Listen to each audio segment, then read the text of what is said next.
ایک بات کہتا ہوں سمجھے کہ آپ لوگوں کا تعلق دارالعلوم سے ہوا، یہاں آپ نے پڑھا ہے سمجھے۔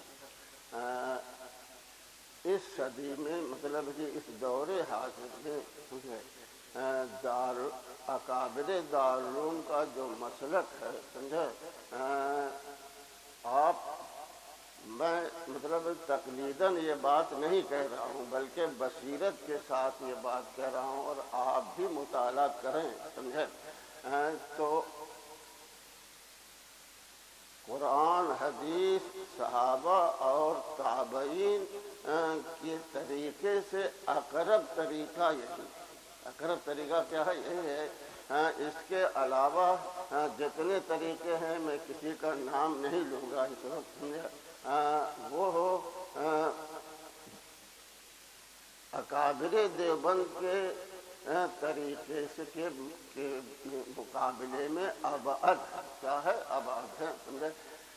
سب سے زیادہ اعتدال اسی مسلک میں کیا ہے۔ میں نے کہا کہ میں یہ بات تقلیداً نہیں کہتا کہ میں نے کس سے پڑھا ہوں، بلکہ میں نے مطالعہ کیا ہے۔ تمہارے ہاں غیر مقلدین ہیں، اسی طرح سے بریلوی طبقے کے لوگ ہیں، اسی طرح سے اہل حدیث ہیں، کیا ہے اہل قرآن ہیں سمجھے، اسی طرح سے جماعت اسلامی کے لوگ ہیں۔ ان کے مسلکوں کو پڑھو سمجھے، اور پھر علماء دیوبند کے مسلک کو پڑھو۔ جب ہم یہ کہتے ہیں کہ علماء دیوبند تو سب تو جتنے فرقہ ہیں سب علماء دیوبند، یہ مطلب نہیں ہوتا سمجھے۔ دیکھو مسلک دارالعلوم کو منقح کرنے والے عام طور پر ایک سوال پیدا ہوتا ہے ذہنوں میں کہ سب لوگ تو اہل سنت والجماعت میں سے ہیں، تو یہ ہے 1.5 اینچ کی مسجد آپ نے کیوں بنا لیا اپنی دیوبندی آپ کہنے لگے سمجھے۔ دیکھو ہندوستان میں جو اسلام آیا ہے سمجھے، ایک تو آیا ہے سمندری راستے سے، کیا ہے سمندری راستے سے، لیکن اس راستے سے جو آیا تو اس میں فروغ نہیں ہوا سمجھے، وہ تاجروں کے ذریعے سے آیا۔ ایک اسلام جو داخل ہوا ہے وہ سندھ کے راستے سے، یہ فوجی طریقے سے درہ خیبر سے داخل ہوا، کیا ہے اکثر یہ لوگ خراسان سے تعلق رکھتے ہیں، اور خراسان کے میں فقہ حنفی کا، تو اسلام جو یہاں آیا تو اس وقت سے لے کر کے انگریزوں کے دور تک یہ اہل سنت والجماعت اور فقہ حنفی کے مطابق کوئی اختلاف نہیں تھا، اب انگریزوں کے اس دور غلامی، کیا ہے دور غلامی میں اسی اہل سنت والجماعت میں سے ایک طبقہ الگ ہوا، کیا ہے الگ ہوا، اور اس نے اجماع کا انکار کر دیا، قیاس کا کیا ہے انکار کیا، تقلید کا کیا ہے انکار کیا سمجھے، اور انہوں نے اپنی ایک الگ جماعت بنائی، کیا ہے اسی دور میں دیکھو بدعات اور رسومات سمجھے، تو تابعین کے بعد کیا ہے، تابعین کے بعد یہ اسلام میں داخل ہوئی، کیا ہے اسلام میں داخل ہوئی، اور حضور علیہ السلام نے تو واضح فرما دیا تھا سمجھے، اور اللہ میاں نے بھی تنبیہ فرمائی تھی وَأَنَّ هَذَا صِرَاطِ مُسْتَقِيمًا۔ اس آیت سے پہلے تقریباً 10-12 آیتوں کو پڑھو اس سے پہلے سمجھے، تو 10 آپ دیکھیں گے کہ اس سے پہلے جو آیتیں ہیں اس میں عقیدے سے بھی متعلق احکام ہے سمجھے، اور فروعات سے بھی متعلق کیا ہے احکام ہے، پھر والدین کی خدمت کا کیا ہے حکم ہے، یعنی اعتقاد، اعمال، اخلاق سب کا ذکر ہے، ایک دو سمجھے ربط آیت سے، اس کے بعد ذکر وَأَنَّ هَذَا صِرَاطِ مُسْتَقِيمًا، یہی میرا سیدھا راستہ ہے، یہ میرا کیا سیدھا راستہ ہے، سمجھے۔ اس کے بعد فرمایا کہ اسی راستے کو اختیار کرو، سمجھے۔ میں تو حافظ نہیں، میں ابھی پڑھ کر کے بتاتا، آپ لوگ اس آیت سے پہلے 10-12 آیتوں کو پڑھیے، غور کر کے دیکھیے گا تو یہی سمجھے۔ وَلَا تَتَّبِعُوا السُّبُلَ، سبل اللہ میاں کہتے ہیں کہ یہی تو میرا سیدھا راستہ ہے، اور مختلف راستوں کی اتباع مت کرنا۔ وَلَا تَتَّبِعُوا السُّبُلَ، اشارہ ہو گیا کہ اس راستے کے مقابل میں بہت سے راستے نکلیں گے، بہت سے کیا ہے راستے نکلیں گے۔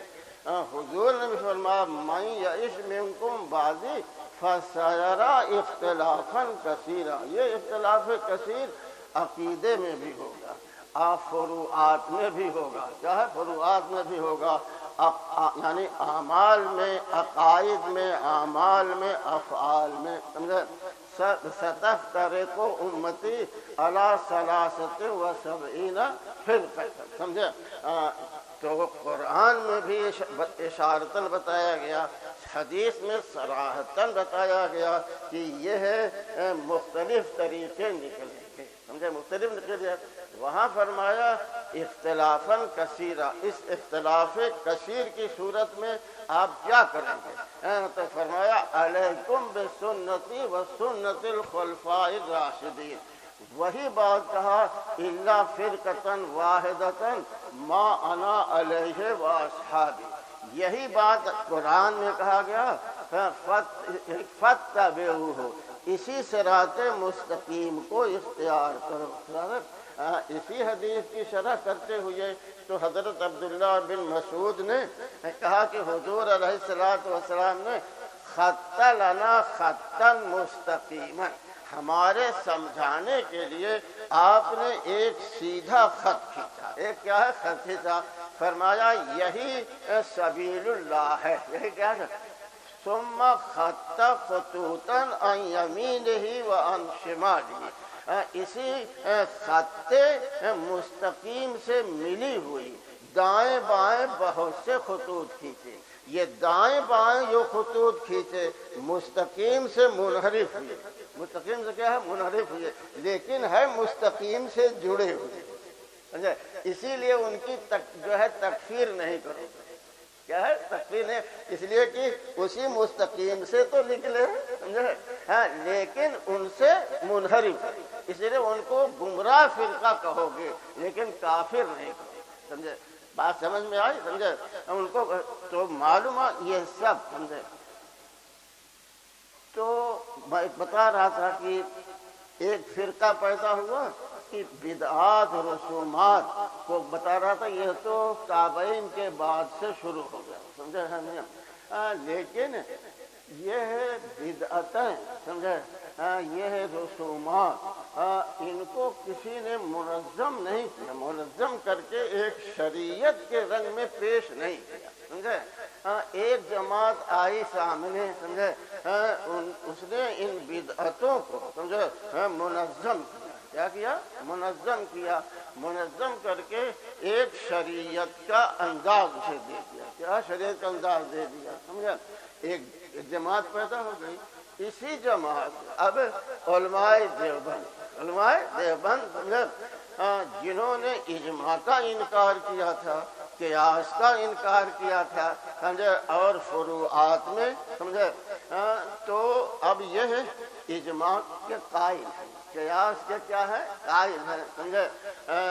جن لوگوں نے کیا نام ہے کہ بدعتوں کو منظم کیا تھا تو بدعت اور سنت کو واضح کیا، کیا ہے واضح، یہی جو ہے اس لیے ضرورت پڑی کہ ان کے مقابلے میں اب ان کو بریلوی کہتے ہو اور ان کو اہل حدیث کہتے ہو، اس کے مقابلے میں ضرورت پڑی کہ تم اپنے آپ کو دیوبندی، کیا ہے دیوبندی، ہمارا مسلک تو مسلک دیوبندی، ورنہ یہ تفریق کیوں ہوتی، سمجھے، اس لیے ضرورت پڑی، اس لیے ہم کہتے ہیں کہ ہم مسلک دیوبند پر، سمجھے۔ تو اس کا یہ مطلب نہیں کہ کوئی نیا مسلک ہم نے کیا ہے ایجاد کر لیا، نہیں، قرآن اور سنت صحابہ اور تابعین سے جو طریقہ ثابت تھا، جو حضور نے فرمایا تھا کہ الا فرقۃ واحدۃ ما انا علیہ واصحابی، سمجھے، جو ہے علیکم بسنتی و سنت الخلفاء الراشدین، میں نے کہا کہ اقرب طریقہ جو ہے وہ قرآن، حدیث اور خلفائے راشدین، صحابہ اور تابعین کا جو طریقہ ہے اس سے اقرب یہی طریقہ، سمجھے۔ تو میں یہ کہنا چاہتا تھا کہ آپ یہیں کے پڑھے ہوئے ہیں، تو آپ میدان میں جب جائیں گے تو اس وقت جو جذبہ ہے وہ بات تو باقی نہیں رہتی، سمجھے۔ بہت سے لوگ اپنے عقیدے کو بدل دیتے ہیں، اپنے طریقے کو کیا ہے بدل کچھ میں نہیں کہتا کہ سب لوگ کیا نام ہے کہ جاہ پرست ہی ہوتے ہیں، سمجھے۔ آپ پڑھیں کتابوں میں بدعت کیسے پیدا ہوتی ہے، کیا ہے بدعت کیسے پیدا ہوتی ہے، سمجھے۔ تو میں نے کہا تھا کہ امام شاطبی کی کتاب الاعتصام بدعت کو سمجھنے کے لیے انہوں نے اس میں لکھا ہے کہ بدعت کے 3 اسباب ہیں، کیا ہے 3 سبب ہیں۔ ایک تو سبب ہے کم علمی، سمجھے۔ ایک آدمی کے پاس علم تو کم ہے لیکن اپنے کو سمجھتا ہے مجتہد، کیا ہے مجتہد، تو مجتہد کے درجے پر ہے نہیں مگر اجتہاد کرے۔ حدیث فرمایا گیا کہ جب علماء مر جائیں گے جاہل بچیں گے، لوگ انہی کو اپنا سردار بنائیں گے، امام بنائیں گے، ان سے فتویٰ پوچھیں گے، ضلوا و اضلوا، یہ خود گمراہ ہیں اور دوسروں کو کیا کریں گے، گمراہ کریں گے۔ تو یہ خوش فہمی، مجتہد ہے نہیں، عالم ہے نہیں، اپنے کو عالم سمجھیں گے، فتوے دیں گے، یہیں سے بدعت پیدا ہوتی ہے۔ فرقہ ضالہ جتنے ہیں، آپ کیا نام ہے معتزلہ کا جو بانی ہے اس کے حالات پڑھیے، مرجیہ کا جو بانی ہے اس کے حالات پڑھیے، خوارج کے حالات پڑھیے، سب کے ہاں آپ پائیں گے علم کی کمی، مطلب کیا ہے علم کی کیا ہے کمی پائیں گے۔ اپنے یہاں دیکھ لیجئے، مودودی صاحب کہیں گے پڑھے لکھے تھے لیکن انہوں نے اپنے آپ کو علامہ دیہر سمجھا، ایک نیا راستہ نکالنے کی کوشش کیا ہے اور بھی دوسرے فرقوں میں آپ غور کریں۔ ایک سبب تو یہ ہوتا ہے، دوسرا سبب وہی حب جاہ، جسی کو ہوا سے تعبیر کیا گیا، کیا ہے حب مال ہوتا ہے، حب جاہ ہوتا ہے، سمجھے۔ حضرت معاذ ابن جبل رضی اللہ عنہ فرماتے ہیں کہ ایک زمانہ آئے گا کہ علم عام ہو جائے گا، کیا ہے علم عام ہو جائے گا، قرآن اور حدیث عام ہو جائے گی، ہر اچھے اور برے لوگ اس کو کیا ہے پڑھیں گے۔ ایک آدمی اس میں کہے گا جو میں بھی تو قرآن پڑھا ہوا ہوں، حدیث پڑھا ہوا ہوں، لوگ میری بات کیوں نہیں مانتے، میری اتباع کیوں نہیں مانتے، جو ہے امام ابو حنیفہ ہی کو کیوں مانتے ہیں، امام شافعی کو کیوں مانتے ہیں، ہم کو کیوں نہیں مانتے۔ تو یہ پھر کہے گا جب تک میں کوئی نئی بات نہیں کہوں گا اس وقت تک میری اتباع یہ لوگ نہیں کریں گے۔ تو اب اسی کی وجہ سے وہی جو ہے شہرت پسند، شہرت وہی احوا۔ تیسرا سبب جو ہوتا ہے جو گمراہی کا سبب بنا ہے مشرکین مکہ، سمجھے، وَجَدْنَا عَلَيْهِمْ آبَاءَ، اسی طریقے پر ہم نے اپنے آباء و اجداد، قرآن نے کہا اچھا اپنے آباء و اجداد کی تم پیروی کرو گے اس بات کے ہوتے ہوئے کہ وہ بے پڑھے لکھے لوگ تھے، سمجھے۔ بھائی پیروی کی جاتی ہے تو پڑھے لکھے لوگوں کی، عالم کی، جاہل کی نہیں، تو جہالت کے باوجود، ان کی گمراہی کے باوجود ان کی کیا ہے، تو آدمی جو بدعت میں مبتلا ہوتا ہے تیسری قسم یہی عوائد ہیں، کیا ہے عوائد ہیں، سمجھے، کہ اپنے بڑوں کا ارے دادا باپ دادا سے یہی کرتے ہوئے دیکھا ہے، آج یہ بڑا دیوبندی ہو گیا کہتا ہے کہ ناجائز ہے، سمجھے، باپ دادا تو یہ کرتے رہے، تو باپ دادا کے طریقے کو دانت سے پکڑ لیا، قرآن اور سنت کے ساتھ مطابقت کی ضرورت نہیں سمجھی۔ یہی 3 سبب ہیں، چوتھا سبب بدعت کیا نہیں ہوتا، سمجھے کیا ہے؟ میں یہ کہنا چاہتا ہوں آپ سے، یہی میری نصیحت ہے کہ آپ اس طریقے کو مت چھوڑیے گا، سمجھے؟ جو ہے اور کوئی نیا طریقہ آئے آپ اس کو راجح سمجھیں تو اپنی کم علمی پر محمول کر لیں کہ بڑے لوگوں نے جو کہا، ہم سے بڑے عالم تھے، ہم سے زیادہ کیا ہے، ہمارے کم علمی کی وجہ سے یہ نہیں کہ ہم بھی تو دارالعلوم کے فارغ ہیں، ان سے کم ہیں، انہوں نے نہیں سمجھا، ہم سمجھ رہے ہیں بات، تو اپنی کل علمی پر محمول کر لیجئے گا۔ یا کہیں ایسا نہ ہو کہ اندر سے یہ صوفیہ کے ہاں سب سے آخر میں جو چیز دل سے نکلتی ہے وہ حب جاہ ہے اور حب مال ہے، سمجھے؟ بڑے بڑوں کو دیکھا مولوی صاحب پیری مریدی کرتے ہوئے حب جاہ میں مبتلا ہے۔ حب جاہ میں کیا ہے؟ مبتلا ہے، سمجھے؟ صوفیہ کہتے ہیں کہ سب سے آخر میں جو خرابی دل سے نکلتی ہے، کوشش کرتے کرتے کرتے وہ حب جاہ ہے، کیا ہے؟ حب مرتبے کی، سمجھے؟ تو کہیں ایسا نہ ہو کہ ایک نئی بات کو آپ ترجیح دے رہے ہوں، یہ حب جاہ حب شہرت کی بنیاد پر جو حضرت معاذ والا قول، سمجھے؟ کہ مجھ کو امام اسی وقت مانیں گے جب میں کوئی نئی بات کہوں، سمجھے؟ تو اور اس راستے کو اگر آپ بصیرت علی وجہ البصیرت نہیں، آپ کا اتنا مطالعہ نہیں ہے، تو ہم لوگوں کی تقلید ہی میں اس کو مان لیجیے، اسے چھوڑیے گا، سمجھے کیا ہے؟ یہی طریقہ اقرب ہے۔ میں نہیں کہتا کہ یہی جو ہے اقرب، ہاں وہ بھی سمجھے، جب وہ مسلمان ہیں لیکن بدعتی ہیں، سمجھے؟ حضرت شاہ عبد الغنی صاحب رحمۃ اللہ علیہ، حضرت تھانوی رحمۃ اللہ علیہ کے دوسرے خلیفہ ہیں، سمجھے؟ کیا بڑے درجے کے آدمی تھے، سمجھے؟ ان سے کئی مرتبہ یہ کہتے ہوئے سنا کہ بھائی دیکھو، جنت میں تو وہ بھی جائیں گے کسی نہ کسی دن، سمجھے؟ لیکن فرق یہ ہے، ہم لوگ جیسے ناک پکڑو سیدھے سے اور سمجھے، تو وہ بہت وہ بھی ناک پکڑیں گے لیکن یوں پکڑیں گے، اور ہم لوگ سیدھی پکڑیں گے، کیا ہے؟ سیدھے پکڑتے ہیں، یہی فرق ہے، سمجھے؟ جب مسلمان ہیں تو مسلمان تو بہرحال ایک دن کیا ہے جنت میں جائے گا، لیکن اتنی مشقتوں کے بعد جائے گا، اور ہم لوگ سیدھے جائیں گے، سمجھے؟ کلہم فی النار الا واحدۃ، یہی مطلب ہے، سمجھے؟ کلہم فی النار کا مطلب یہ مت سمجھنا کہ سب کے سب جہنم، سمجھے؟ اپنے عقیدے کی بنا پر سب مستحق کے جہنم، یہ مطلب حدیث کا ہے۔ یہ مطلب نہیں کہ سب چیزیں کیا ہے جہنم میں، علل اطلاق جہنم میں تو صرف کافر ہوتا ہے، کیا ہوتا ہے؟ کافر ہوتا ہے، سمجھے؟ کہ اپنے عقیدے کی بنا پر یہ مستحق جہنم ہوتا ہے، سمجھے؟ اب ان کا ایمان یا جو ہے اور دوسرے اسباب ہیں، اللہ کی رحمت ہے، ان کے شامل حال ہوگی، اور کسی نہ کسی دن وہ کیا ہو جائیں گے؟ جنت میں جائیں گے، سمجھے؟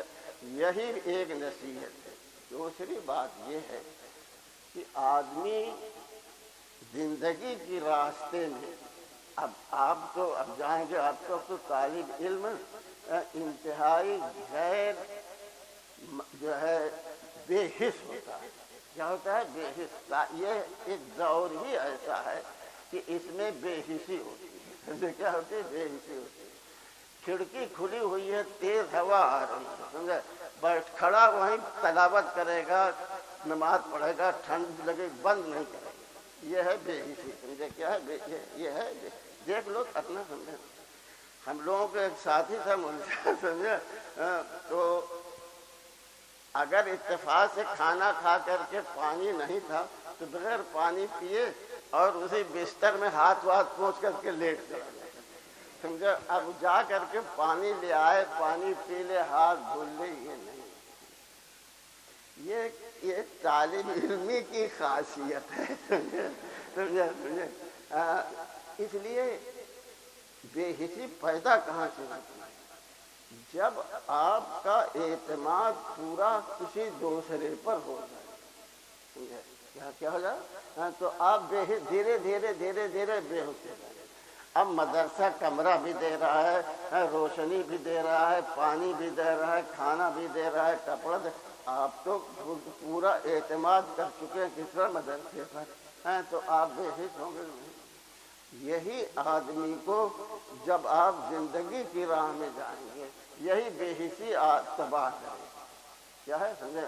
اپنے اندر احساس پیدا، کیا ہے؟ احساس ذمہ داری۔ اگر آدمی کا احساس بیدار ہو گیا، کیا ہو گیا؟ تو نہ دنیا میں ناکام رہے گا، نہ آخرت میں ناکام۔ اس لیے اللہ کے واسطے اب تو آپ کا راستہ الگ ہوگا، بدلے گا۔ یہاں سے اب تک آپ طالب علم، اب آپ استاد بنیں گے۔ اب تک غیر ذمہ دار تھے، اب آپ ذمہ دار بنے۔ اپنے اندر احساس ذمہ داری پیدا کی، سمجھے؟ آپ دیکھیں گے جو لوگ اہل مناصب ہیں، سمجھے، اور وہ ناکام ہوئے، کیا ہوئے؟ ناکام ہوئے ہیں۔ اس کی بنیاد یہی ہے کہ ان کے احساس ذمہ داری میں کیا ہے؟ کمی ہے، سمجھے؟ تو اپنے اندر احساس بیداری کو، احساس ذمہ داری کو بیدار، سمجھے؟ کہ اگر یہ آپ کا احساس، دیکھو عام لوگ ایک چیز کو دیکھتے ہیں 75 مرتبہ دیکھتے ہیں، لیکن وہی چیز ایک شاعر دیکھتا ہے، کیا ہے؟ ایک شاعر اس سے ایک نئی بات پیدا کر دیتا ہے، سمجھے؟ کیوں؟ اس کے اندر احساس زیادہ ہوتا ہے، سمجھے؟ دوسرے لوگوں کے اندر کیا ہے؟ وہ احساس نہیں، سمجھے؟ ایک آدمی 10 مرتبہ دیوبند سے دلی گیا، سمجھے؟ اس سے پوچھو راستہ تو نہیں بتا پائے گا۔ ایک سمجھدار آدمی ہے، باحث ہے، سمجھے؟ اچھا اب یہاں پہنچے تو مظفر نگر اس کی یہ علامت ہے، اس کی یہ علامت ہے، آگے پڑا، اچھا یہ کھتولی ہے، یہ ایسا ہے، یہ ایسا ہے۔ وہ ہر چیز کو غور کر کے دیکھتا ہے، اس سے پوچھو راستہ، وہ فوراً کیا ہے؟ بتا دے۔ دونوں اسی راستے سے گزرے، دونوں اسی راستے سے گزرے ہیں، سمجھے؟ لیکن ایک تو سب کو بتا رہا ہے اور ایک تو سوتا ہوا گیا، کچھ نہیں جانتا، کیا ہے؟ یعنی اس کا احساس سو رہا ہے، اس کا احساس کیا ہے؟ یہ چیز اپنے علماء دیوبند ایک بات بھول جا، جب ہم یہ کہتے ہیں علماء دیوبند، دیکھو مسلک کو منقع کرنے والے تو صرف 3 ہیں، حضرت گنگوہی، حضرت نانوتوی اور مولانا یعقوب صاحب نانوتوی، سمجھے؟ اب حضرت نانوتوی ہیں، حضرت مولانا یعقوب صاحب ہیں اور حضرت گنگوہی ہیں، ان کے تلامذہ اور ان سے جو مستفیدین، انہی کے قول کا سب سے پہلے اعتبار ہے۔ اس سے خلاف اگر کوئی کہتا ہے تو ہم اس کے قول کو نہیں مانیں، سمجھے؟ یہی حضرات ہیں، سمجھے؟ انہی کے ذریعے انہوں نے منقع کیا اور پوری دنیا میں اس کو جاری کرنے والے انہی کے مستفیدین اور انہی کے کیا ہے؟ انہی کا قول ہمارے لیے، سمجھا؟ کیا ہے؟ یہ اب ہمارے لیے یہ لوگ بدرجہ حجت ہے، بدرجہ کیا ہے؟ حجت ہے۔ اس کے خلاف اگر کوئی دیوبندی کہے گا ہم نہیں، سمجھے؟ انہی کے قول کو کیا ہے؟ اعتبار ہوگا۔ اس کو بھی آپ کو کیا ہے؟ سمجھنا چاہیے۔ تو ایک تو آپ مسلک دیوبند کو مضبوطی سے تھامے رکھیے، دوسرے یہ کہ اپنے اندر احساس ذمہ داری پیدا کیجیے، یہی کامیابی کی کنجی ہے، دین کے لیے بھی اور آخرت دونوں میں احساس ذمہ داری۔